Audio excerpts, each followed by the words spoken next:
I would do that same he's back entrance, but like I can't do it. So all I can say is, ladies and gentlemen, Paul Heyman is back. Y'all see this man? Y'all see? I love me some Paul. Okay, oh he is one of my goats.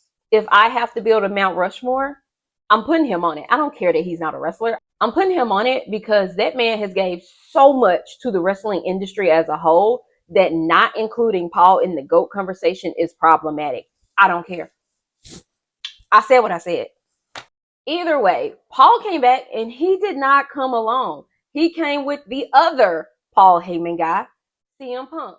For the last few weeks, we've all been trying to figure out who would join as the fifth member of the OG Bloodline. And while I did kind of sort of hope Paul Heyman would return, I was not expecting CM Punk as well.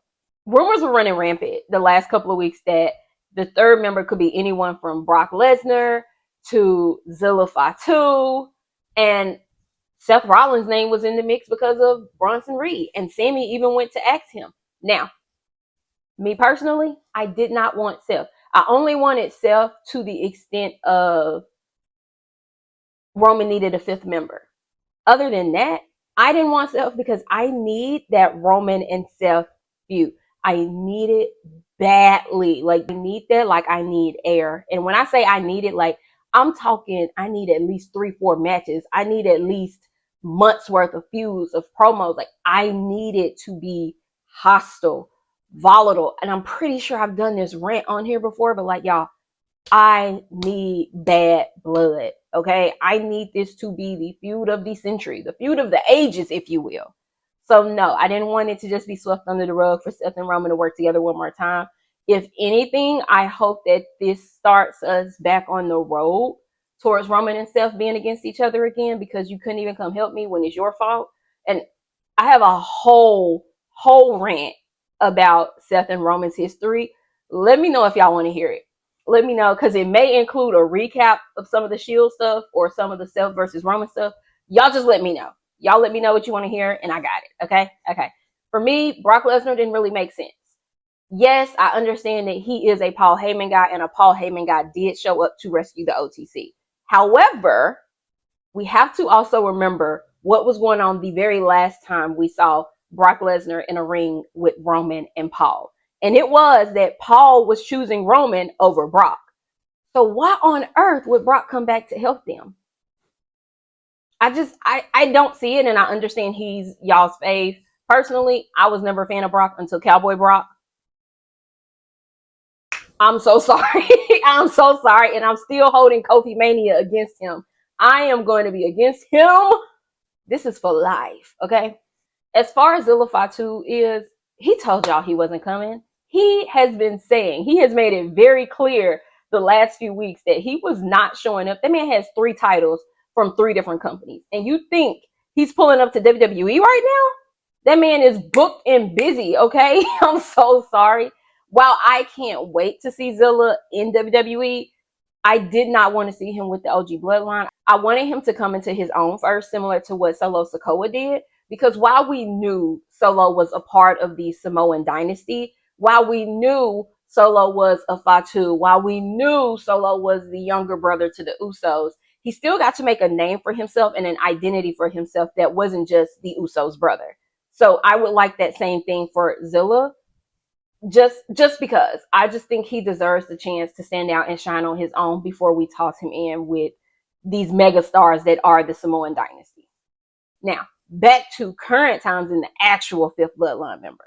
The actual fifth bloodline member is CM Punk. If you don't know this about me, I am a reformed CM Punk hater, and I am not ashamed to admit it. Okay, 2024 is the year of Punk for me. It's the year that I realized and came to accept that Punk was just as good as everybody said he was.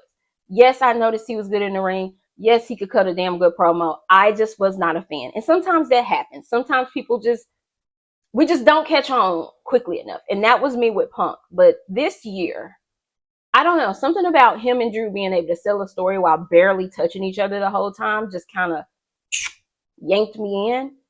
So I was very happy to hear Cult of Personality hit Friday night. It kind of, I was just very excited, but I'm also concerned Because what's going on here? Two things. Number one, there is a conversation that is, everybody is trying to figure out what was said when it was said between CM Punk and Roman. And what it looks like I'm seeing the most common thing that it looks like was said was that Roman said, "That's my wise man," and Punk said, "We'll see." Now, Punk, I like you right now. We're cool, you know? I'm counting you in my faves right now. Don't touch my wise man. Okay? I'm so sorry to tell you, I need Roman and Paul back together. That's what I need. I don't know what we got to do to get this happy home fixed, but I'm going to need for you to sit down while I fix it, okay? Okay. Paul also did something that was quite weird. Because number one, who called Paul? How did Paul know to come? Obviously, we're spending the logic here if he watches the show also. Who called him? And why was it Jimmy Uso? The reason why I say it's Jimmy is while they were in the ring, while everybody is standing there having their little stare off, Roman is staring Punk down, Paul looks over at Jimmy, and I'll see if I can insert that clip somewhere, but Paul looks over at Jimmy, and if you pay really close attention, you notice he winks at Jimmy while Jimmy gives him the smallest of head nods back. What's that about? The reason I'm so like hyper focused on that interaction is because a friend of mine, Aisha, has a video about why she thinks Jimmy Uso will actually be the one to turn on the OG Bloodline, which means he's turning against Jay again. He's turning against Roman.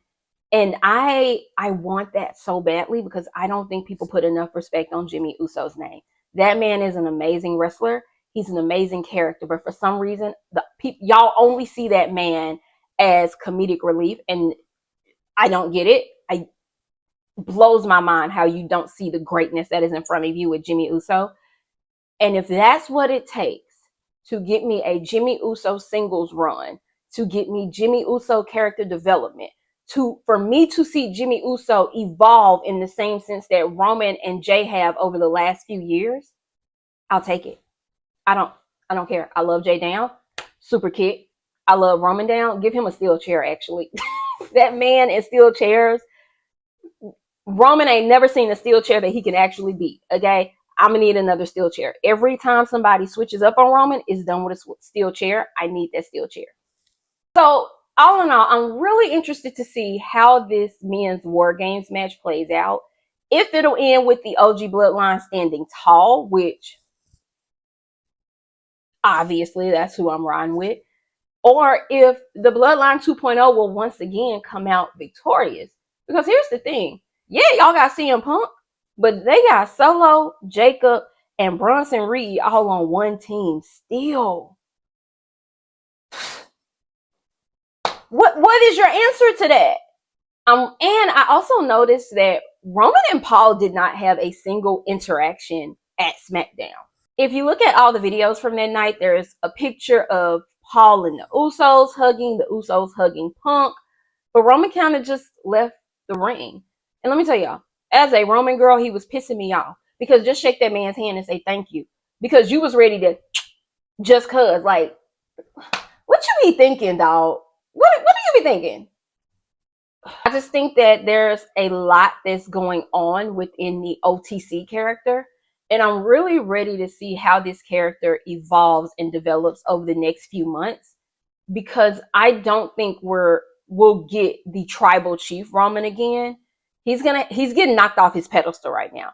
So I'm really interested to see what happens now that Punk and Paul are back in the picture with the OG Bloodline and where we go from here. I don't know. Don't forget that Roman abandoned both Jimmy and Paul as soon as he lost that title. Baby hopped on that flight and dipped. He didn't pick up the phone. He didn't return a text. He didn't send a carrier pigeon, put a message in the bottle. None of it. He just left them to fend for themselves at the hands of Solo Sikoa. And so clearly, Punk is not here to help Roman. He's here because Paul has asked him to be here. Because Paul wants him there. Because Paul has seen that the tribal chief needs help.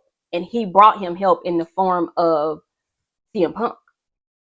I don't know. I don't know where this story is going, but look, I'm tuned in. Okay, I'm locked in. I'm ready to go. I'm ready to see where we take this because I'm confused. I love it. Don't get me wrong. I love this. I'm just sitting at the edge of my seat to see what happens next. And that is obviously the signs of a great story. Now, switching gears a little bit, it was announced by WWE that Jade Cargill is officially out of action, and we don't know for how long. Earlier today, WWE released a tweet that pretty much lists like 6 different injuries that Jade Cargill is suffering from, and it's rumored that she's actually injured for real. But the question that we have to ask is, who attacked Jade?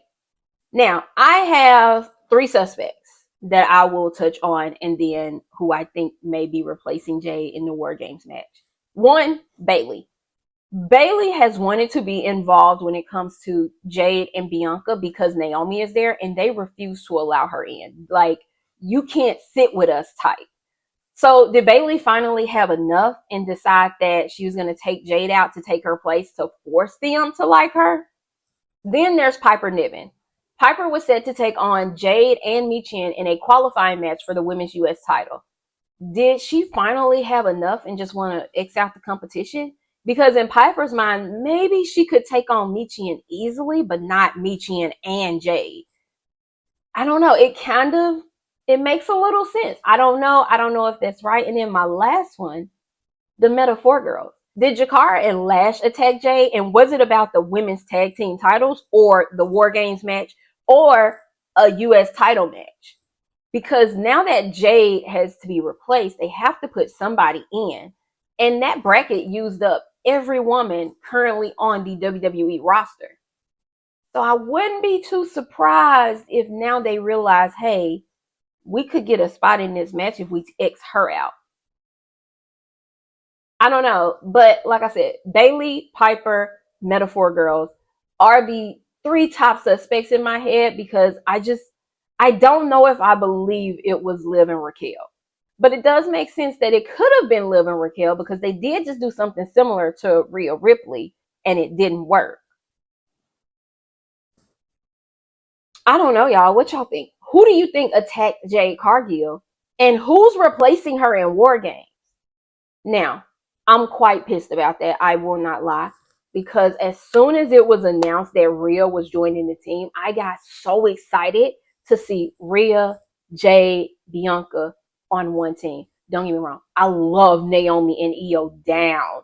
But Rhea, Jade, and Bianca are 3 of the strongest women on the WWE roster. The strength the 3 of them have together is absolutely nuts. And I really wanted to see that War Games match so badly. I'm quite disappointed that Jade is out. But if Jade is truly injured, obviously I wish her well in her recovery. Can't wait to see her back. If she needs this time off, she should of course take it. But from story perspective, damn it. So who can replace Jade? I just want y'all to know one thing. If Bayley replaces Jade in that US title match, and really quick, if you've seen the spoilers from the pre-taping, don't put it in here. Do not put it in the comments. I beg of you not to put it in the comments. Please and thank you. Now, I do not want Bayley in this match. I'm so sorry. I'm so sorry to the Bayley fans. We don't need it. If anything, if we need a woman on the roster, give me Kairi Sane. She's right there. I just really don't like the idea of Bayley being entered into the match. Not for any other reason, just then I don't want it. I was so excited about Jade. If anything, can we put Kairi Sane in the match? Because she always does something amazing in War Games. And if we need someone else, maybe the Queen is available by chance. I told y'all I am a Charlotte Flair girl down. I love me some Queen, and I would be ecstatic to see her back. But it's still going to sting not seeing Jade in that War Games match. I thought that was going to be such an amazing thing for her, especially to accomplish within her first year at this company. And, I mean, there's always next year, obviously. But if we got to replace her with anybody, give me Charlotte. Give me Charlotte Flair. Let me know what you guys think down in the comments. Who's going to replace Jade in the War Games match? Who attacked Jade? And how do we feel about the team of CM Punk and the OG Bloodline going into War Games together? Do they stand a chance against Bloodline 2.0 and Bronson Reed? We'll see next week.